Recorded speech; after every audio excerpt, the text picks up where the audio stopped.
ग्रहाची आणि प्रकाशाची उत्पत्ती या व्हिडिओ मालिकेतील शेवटच्या म्हणजे 5व्या भागामध्ये आपले मनापासून स्वागत। बिग बँग थेअरीमधील दुसरा भाग म्हणजे भौतिक मॅटर एरामधील पहिला कालखंड म्हणजे आण्विक कालखंड, ॲटॉमिक एरा। हा एरा सुरू होईपर्यंत बिग बँग पासून साधारणपणे 50,000 वर्षांचा काळ लोटला होता। विश्वाचे तापमान 3000 केल्विनपर्यंत म्हणजे साधारण 2700 डिग्री सेल्सिअस पर्यंत खाली आले होते। या ॲटॉमिक एरामध्ये आता आणखी प्रगती करत निसर्गाने हेलियमपासून विश्वातील दुसरे मूलद्रव्य म्हणजे हायड्रोजन तयार करायला सुरुवात केली। त्यानंतर आकाशगंगा कालखंड, गॅलेक्टिक एपॉक, याचा कालावधी सुमारे 200 दशलक्ष वर्षांचा आहे। अणूमधील एखादा सूक्ष्म घटक एकमेकांवर प्रचंड वेगाने आदळला तर त्यातील सूक्ष्म कण बाहेर पडतात आणि प्रचंड ऊर्जा तयार होते। तसेच येथे घडले असावे।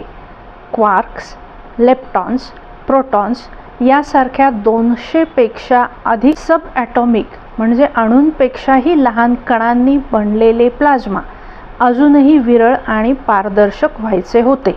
जसे इलेक्ट्रॉन्स स्थिर होत गेले, प्रोटॉन्स आणि न्यूट्रॉन्सने त्यांना खेचायला सुरुवात केली, अचानक त्यातून जाणवेल इतका प्रचंड प्रकाश तयार झाला।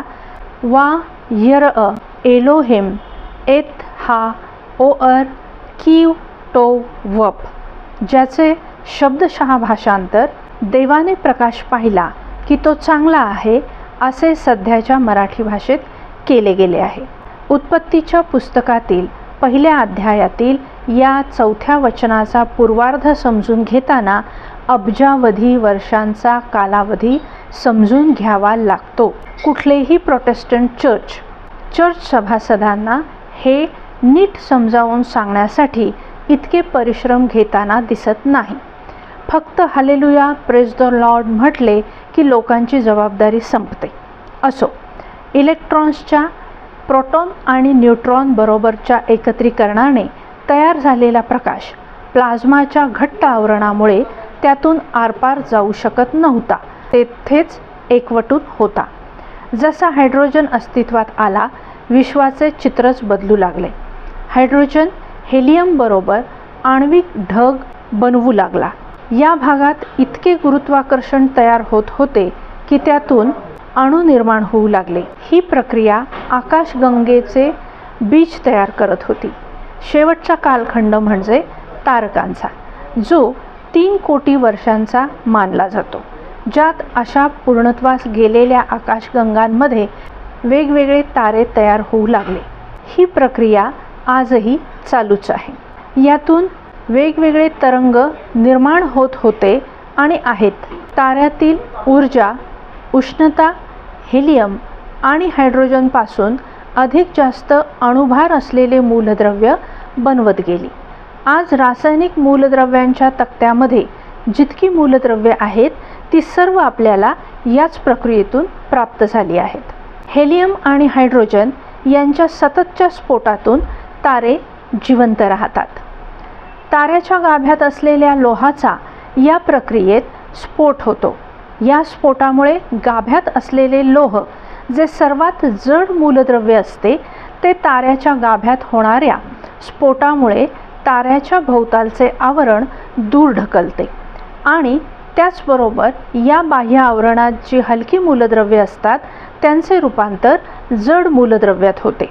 लोहापेक्षा जड अणुमांक असलेली सोने, प्लॅटिनियम सारखी मूलद्रव्ये यातून तयार होतात। स्फोटामुळे जी स्टारडस्ट म्हणजे तारकांची धूळ बाहेर फेकली जाते, त्यातून पुन्हा नवीन तारा निर्मितीला सुरुवात होते। जसजशी वेगवेगळी मूलद्रव्ये तारे बाहेर फेकत गेले, ती मूलद्रव्ये ताऱ्यांभोवती त्यांच्या कक्षेत फिरत राहिली। कालांतराने समान मूलद्रव्य एकत्र येत गेली असतील आणि त्यांच्यापासून ग्रह, उपग्रह तयार होत गेले असणार। प्रत्येक प्रकाश किरणाचा किंवा ऊर्जा लहरींचा एक स्पेक्ट्रम, वर्णपट असतो। दूर अंतरावरील ताऱ्यांचा अभ्यास याच वर्णपटावरून करता येतो आणि त्यांच्यात कोणती मूलद्रव्ये अधिक प्रमाणात तर कोणती कमी प्रमाणात आहेत हे समजते.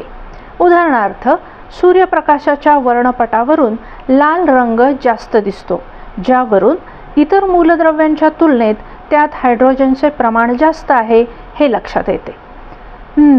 मंडळी, अपेक्षा आहे की विश्वाची आणि प्रकाशाची निर्मिती कशी झाली हे अगदी थोडक्यात तुमच्या लक्षात आलेच असेल. येथून पुढे विज्ञानवादी उपदेश चर्चमधून कधीतरी अधूनमधून तरी ऐकू येतील. जसे हे विश्व शून्यातून अस्तित्वात आले तसेच ते शून्यात विरून संपूनही जाईल असे वैज्ञानिक सुद्धा मानतात. आपला सूर्य हा द्वितीय पिढीतला तारा आहे, म्हणजे सध्या तो भर तारुण्यात आहे. आणखी 5 अब्जावधी वर्षांनी सूर्यातील इंधनाप्रमाणे वापरले जाणारे हायड्रोजन संपुष्टात येऊ लागेल आणि त्याचा तप्त लाल गोळा तयार होईल. पृथ्वीसकट आजूबाजूचे इतर ग्रह या उष्णतेने वितळून जातील. मत्तई 24:29 नुसार त्या दिवसातील संकटांनंतर लगेचच सूर्य अंधकारमय होईल, चंद्र प्रकाश देणार नाही, तारे आकाशातून पडतील व आकाशाची बळे डळमळतील. हे अशा अब्जावधी वर्षांनंतरचे भविष्य येशूने केले होते का? की तो आकाश मलमलीप्रमाणे पसरतो, राहण्यासाठी तंबू ताणतात तसे ते तो ताणतो. यशया 40:22 मधून थोडक्यात विश्व कसे पसरत जाते याचा हा संदर्भ आहे का? किंवा नंतर मी नवे आकाश व नवी पृथ्वी ही पाहिली, पहिले आकाश व पहिली पृथ्वी ही निघून गेली होती आणि समुद्रही राहिला नाही. की मग प्रगटीकरण 21 मी अल्फा व ओमेगा म्हणजे पहिला व शेवटला, आदी व अंत असा आहे. हे समजायला या व्हिडिओ मालिकेचा उपयोग होईल असे तुम्हाला वाटते? तुम्हाला काय वाटते ते कॉमेंट करून आम्हाला नक्कीच कळवा. मात्र सभ्यतेला आणि अभ्यासकांना शोभेल अशाच प्रतिक्रिया कृपया कळवा.